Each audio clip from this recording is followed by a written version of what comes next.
This video is about how to model snowdrifts. I have a Magnorail winter diorama and I've added a lot of snow on it, and there are a number of videos on how to do this. This one is all about making realistic looking snowdrifts.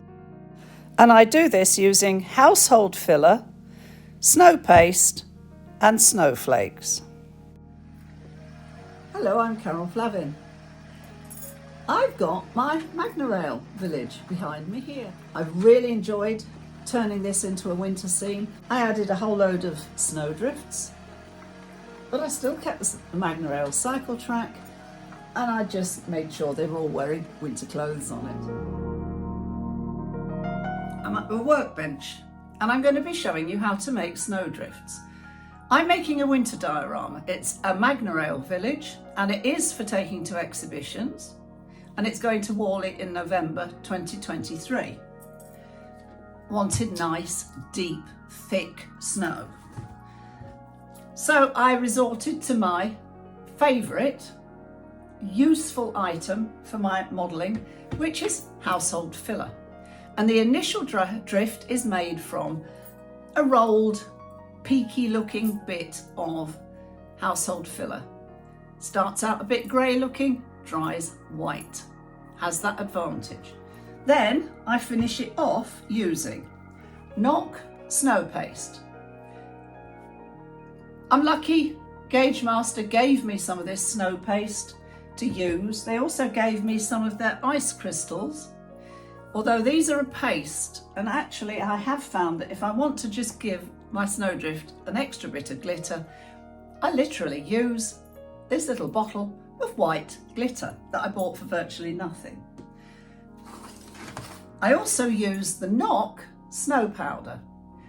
This is the one that has the best looking snowflakes in my experience, and I sprinkle those on the top.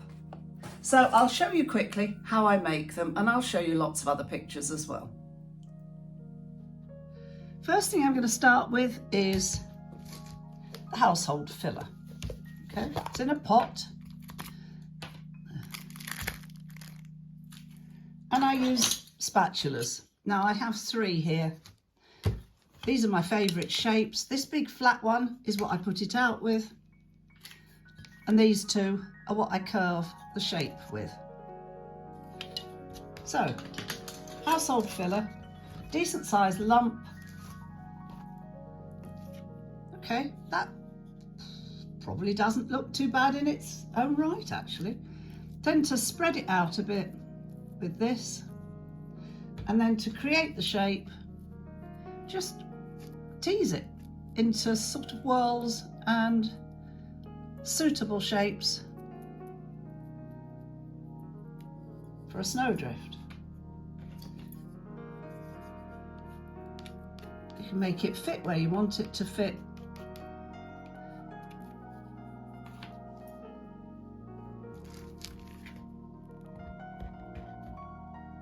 There we are. First stage of the snowdrift. That of course is wet, a bit grey looking. It needs to dry. So in a good old Blue Peter style, here's one I made earlier. Next stage, snow paste. I'm going to use this little pot because I haven't actually started the other pot yet. Again, use the spatula, take a bit of the snow paste and mould it onto it like this. Bit awkward here because I'm doing this round a camera and I'm not used to doing this, but here we go. There's the snow paste, and you make sure that that mirrors the peaks and the whirls of the snowdrift. Once it's on,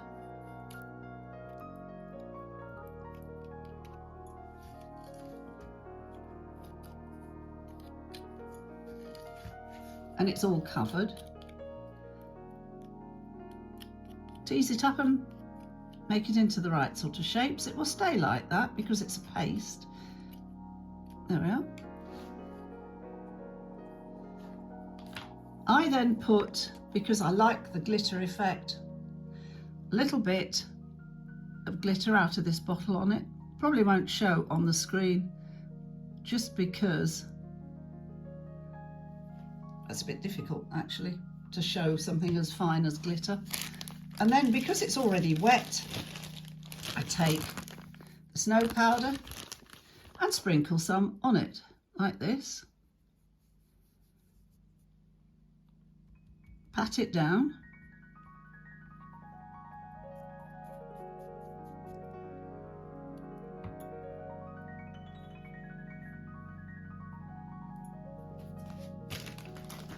There we go.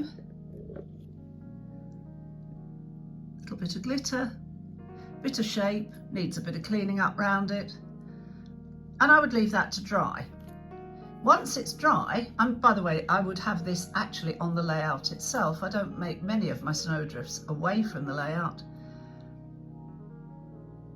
I would then spray it with cheap hairspray, which of course is a very light glue, and that locks the snow into place. And that's how I do it. I painted all the surfaces with a mixture of watered down household filler and white paint. And then I started on the snowdrifts. This photograph shows the swirling movement of the household filler, which I then had to leave to dry. It looks a bit grey there, but once it's dry, it dries white, which is very useful. And I'm just showing you one or two of the dried snowdrifts, waiting for the next stage of putting other surfaces on it. And at one point, I obviously had to test the Magnorail to make sure it was working. These shots are round the other end of the layout where the track is, and show the snowdrifts in the station area and up the side of the track. And again, this is at the white dried stage. In order to create an authentic looking surface around the track, I used snow pastes and a small amount of white paint. I'll show you the finished effect with the snow paste and the snowflakes in the following pictures. This area is the frozen lake on the mountain, which also has a frozen river running into it and waterfalls, and there is a separate video on how I made those. Round them, though, are some of the snowdrifts. These are the snowdrifts around the edge of the cycle track and in the village. And as you can see, the cyclists can still continue to cycle round. This last section is a video showing the snowdrifts on the whole of the layout in a bit more detail.